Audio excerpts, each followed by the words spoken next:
Good day mga paps, mga padyak. Quick specs tayo dito sa pinabuild sa atin. Mountain Peak Explorer 29. Ito yung 2026 nila mga paps. Ito yung white, kaka-release lang din nila. So ito yung 29 small. Ito yung fully internal mga paps. Malalaman yung fully internal yung isang frame nyo pag andito na yung cable housing niya. Ayan. Internal cable naman, yung semi-internal dito sa gilid dumadaan mga paps. So ayun yung dalawang model ni Mountain Peak Explorer. Ginamitan natin ng carbon, Paps Pro 3, Proud Pinoy. Ayan.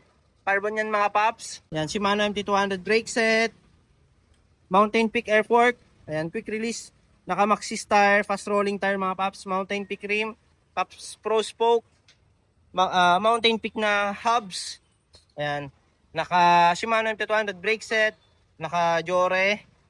Jore din yung RD na ito mga paps. Ayan. Yung chain niya, tangke, 12 speed. Tangke Halotech crankset. Sagmit sprocket. Velo saddle. Yan. Build cost na ito mga paps, 38,000. Binigay natin kay sir ng 35,000. From Valenzuela pa si sir. Thank you. Kung gusto niya rin magpa-build, magkatulad ng mga ganyan, basic lang kayo sa Paps Bike Shop. Itong mga frame natin, mga limited stock lang ito mga paps. Kaya paunahan na lang kayo. Thank you.